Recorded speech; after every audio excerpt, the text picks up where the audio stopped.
suis Julie et je suis professeure à domicile depuis une dizaine d'années et je te propose dans cette vidéo 5 astuces pour bien démarrer sa rentrée scolaire. La première astuce, elle est toute simple, elle va être d'organiser son espace de travail. Comment on organise son espace de travail? Déjà, c'est d'avoir un bureau qui soit optimal. Donc qu'est-ce que c'est un bureau optimal? C'est un bureau qui va être assez large, assez profond pour pouvoir accueillir un livre, voire 2 livres, un grand cahier, une trousse. Et c'est aussi un bureau qui est rangé avec le moins de choses possible dessus. Alors ça peut paraître un petit peu tristouné dit comme ça, mais en réalité un bureau il faut qu'il soit quand même grand et sans encombrement. Trop souvent, je vois des bureaux qui sont très remplis. Alors c'est très joli, il y a plein de petits dessins, plein de petits bibelots, mais en réalité, c'est pas du tout optimal. Et surtout, si vous êtes vous TDAH ou que vous avez un enfant qui est TDAH, en fait, le moindre petit objet peut devenir source de déconcentration. Et donc, c'est pour ça que je conseille à tous mes élèves d'avoir un bureau spacieux. Il faut pouvoir poser les coudes dessus, pouvoir s'étaler dessus et surtout vide en fait. Il faut juste de quoi écrire, le nécessaire pour travailler et c'est tout. Pourquoi? Parce qu'aussi si il est trop rempli, que vous avez plein de jeux dessus, etc. Le problème de ça c'est que quand vous allez rentrer de l'école, ça vous rajoute une charge mentale, il faut vider le bureau, le ranger et on perd du temps, donc il faut avoir un bureau qui soit toujours disponible et accessible facilement. Au-delà de ça, le bureau, il doit pouvoir accueillir une deuxième personne. Pourquoi? Parce qu'au final, pendant les devoirs, souvent on a besoin de demander de l'aide à papa, maman, à la sœur, au grand frère. Et potentiellement peut-être un professeur à domicile va venir chez vous et donc du coup c'est bien d'avoir un bureau où on peut s'asseoir et discuter et échanger avec son enfant et avoir de la place et être à l'aise. On essaie aussi au maximum de positionner le bureau près d'une source lumineuse de lumière naturelle, donc près d'une fenêtre, d'un Velux, mais il faut qu'on voit, faut avoir accès à la lumière naturelle plus près du bureau. Et vous pouvez rajouter des petites lampes pour optimiser l'éclairage. Au-delà de la lumière et du bureau, on va pouvoir aussi créer une chambre, un espace qui soit assez épuré. Effectivement, les élèves qui vont avoir un TDAH, ils vont avoir une concentration un petit peu limitée et si en plus vous ajoutez à ça qu'il y a des posters partout dans la chambre, que les jeux ils sont trop facilement accessibles, que tout est sorti, tout est ouvert en fait, alors là la chambre elle devient effectivement uniquement un terrain de jeu et en plus vous allez, en fait ça va participer à la déconcentration de votre enfant, donc le mieux c'est d'essayer de trier, de ranger et de mettre dans des placards fermés. Comme ça, visuellement on voit pas qu'il y a le jeu qui traîne ou c'est plus simple pour le rangement et c'est plus simple aussi pour votre enfant. En fait, on a juste à fermer les portes, il voit plus le jeu et il peut se concentrer et se mettre au travail beaucoup plus facilement. Donc pour résumer, le bureau il doit être large, grand, pas encombré parce que si il est encombré, et on sait qu'on va aller faire les devoirs ailleurs, ça va être au milieu de la salle à manger avec le chien, le chat, le frère et la sœur qui pleurent et tous les allées et venues de la journée, de la porte d'entrée, tout ça. Donc l'idée c'est d'avoir un bureau dans sa chambre avec une chambre qui soit un petit peu organisée et c'est beaucoup plus facile pour tout le monde. L'astuce numéro 2, ça va être de créer des plannings. Alors, quand je parle de planning, je parle surtout de ritualiser en fait le moment du devoir. En fait, l'idée c'est on rentre de l'école, on goûte, on prend à peu près 30 minutes pour goûter. Faut pas que ça soit un moment qui soit trop long non plus. Parce que si c'est trop long, ça va être d'autant plus difficile de s'y remettre après. Donc c'est vrai qu'on prend à peu près 30 minutes de goûter. L'idée c'est de déconnecter un petit peu, potentiellement de raconter sa journée à ses parents ou à sa nounou, à ses frères et sœurs et un petit moment de déconnexion mais pas total. Il faudra quand même, comme il faut se remettre au travail après, il faut pas que ça soit trop freestyle. Il faut quand même rester concentré sur les tâches qu'on va avoir à faire après. Donc on prend un bon goûter et puis on évite la télé, les écrans au maximum à ce moment-là parce que du coup sinon ça va complètement vous happer et on sait qu'on passe des heures après à scroller sur le téléphone et on oublie complètement de faire les devoirs. Donc l'idée c'est de ritualiser le moment des devoirs, que ça devienne une habitude, 30 minutes de goûter et après je me mets au devoir tous les soirs. En tout cas les soirs où j'ai pas d'activité extrascolaire bien évidemment.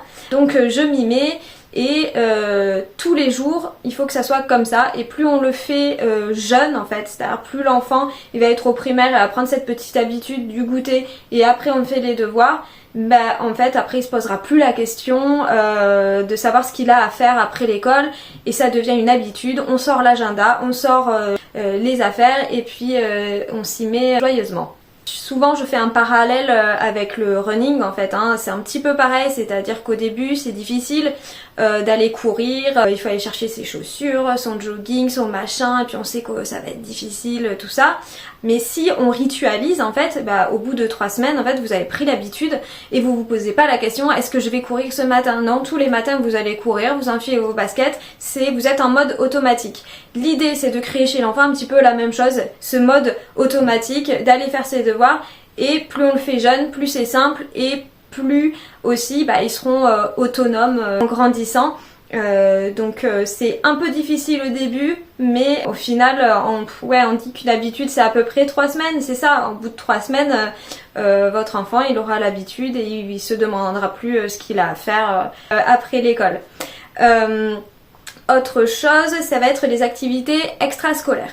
Pareil, c'est bien de les planifier, ces activités extrascolaires. Pour les élèves qui ont un TDAH, c'est vrai que c'est quand même mieux d'essayer de les placer le mercredi après-midi. Pourquoi? Parce que les activités extrascolaires qui vont être en fin de journée, après une grosse journée de collège par exemple, où ils font du 8h, 17h, une activité extrascolaire, et quand le lendemain il y a école et que elle est tard le soir, c'est un petit peu compliqué. C'est des élèves qui sont souvent un peu plus fatigués parce ça leur coûte en fait de se concentrer, hein. Ça leur demande vraiment un effort de se concentrer.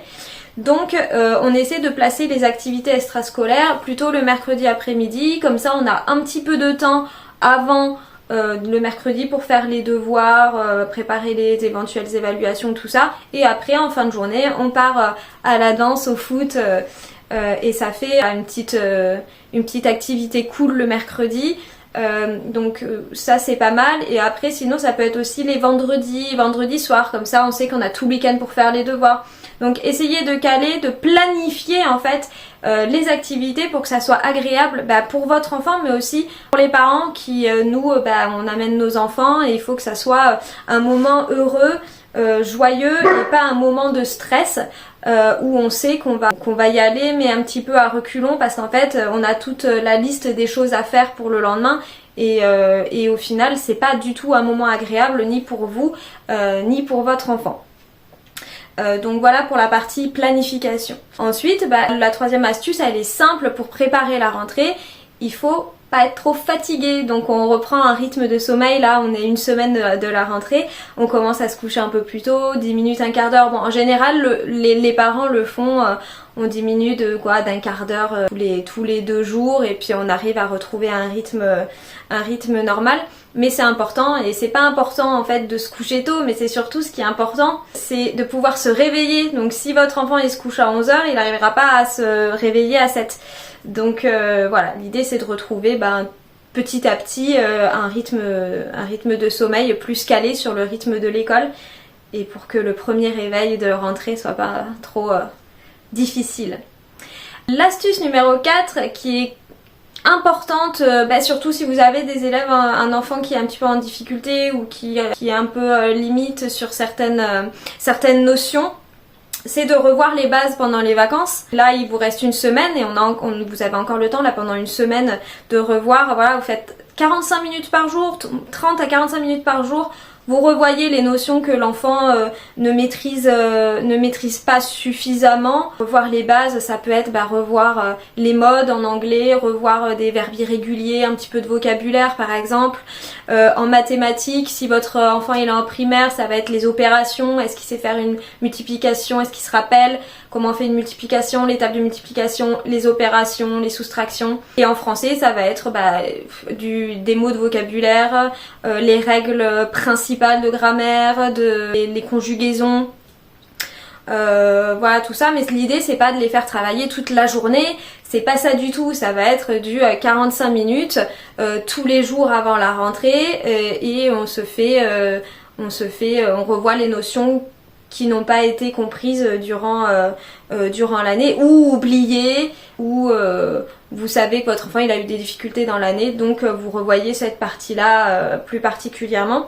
Et ce qui va compter, c'est pas la durée, ça sert à rien de faire une journée complète où on revoit tout ça, ça sert à rien du tout, parce qu'en fait la mémoire elle fonctionne pas comme ça. Donc ce qui est important en fait, c'est la régularité. Vaut mieux faire 30 minutes par jour régulière et de manière où votre enfant il est proactif, il est heureux, plutôt que de faire des journées complètes où ça va partir en crise, en pleurs, et du coup on n'avance pas et ça sert à rien du tout.